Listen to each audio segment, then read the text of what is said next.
15ই August বঙ্গবন্ধুর ৫০তম প্রয়াণ দিবসে দেশের জনপ্রিয় সেলিব্রিটিরা সামাজিক মাধ্যমে শ্রদ্ধা ও ভালোবাসা জানিয়ে পোস্ট করেন। কিন্তু এর পরপরই ভাইরাল হয় একটি তথাকথিত ব্যাংক স্টেটমেন্ট, যেখানে দাবি করা হয় এই পোস্টের বিনিময়ে তারা টাকা পেয়েছেন। এই গুজব ছড়িয়ে পড়ে দ্রুত। অনেকে প্রশ্ন তোলেন, এটা কি সত্যি? রিউমার স্ক্যানার নামে একটি ফ্যাক্ট চেকিং প্ল্যাটফর্ম এই বিষয়ে তদন্ত শুরু করে। রিউমার স্ক্যানারের তদন্তে যা বেরিয়ে এসেছে, ব্যাংক স্টেটমেন্টটি ভুয়া।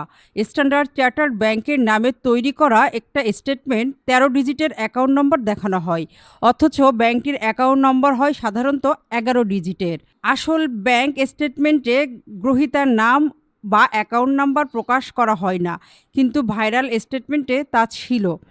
অনলাইনে সহজলভ্য একটি টেমপ্লেটের উপর ব্যাংকের লোগো বসিয়ে এই ভুয়া স্টেটমেন্টটি বানানো হয়েছে। যেসব তারকাদের নাম উঠে এসেছে তারা হলেন মেহের আফরোজ শাওন, সাকিব খান, নাজিফা তুষি, আজমেরি হক বাঁধন, আরশ খান, ইরফান সাজ্জাদ, জাহের আলভি শরফ, আহমেদ জীবন, জান্নাতুল পিয়া, কোনাল, লিঙ্কডি কাস্টমার সহ আরও অনেকে বঙ্গবন্ধুকে নিয়ে পোস্ট দিয়েছেন।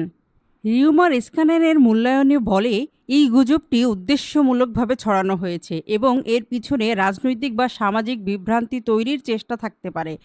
সংস্থাটি স্পষ্টভাবে জানিয়েছেন, এ ধরনের কোনো পোস্টের বিনিময়ে অর্থ প্রদানের কোনো প্রমাণ নাই এবং ভাইরাল স্টেটমেন্টটি সম্পূর্ণ ভুয়া। গুজব ছড়ানো সহজ, কিন্তু সত্য খুঁজে বের করাই আমাদের দায়িত্ব। আপনারা কি ভাবছেন এই বিষয়ে? কমেন্টে জানাতে ভুলবেন না। ভিডিওটি ভালো লাগলে লাইক, শেয়ার এবং সাবস্ক্রাইব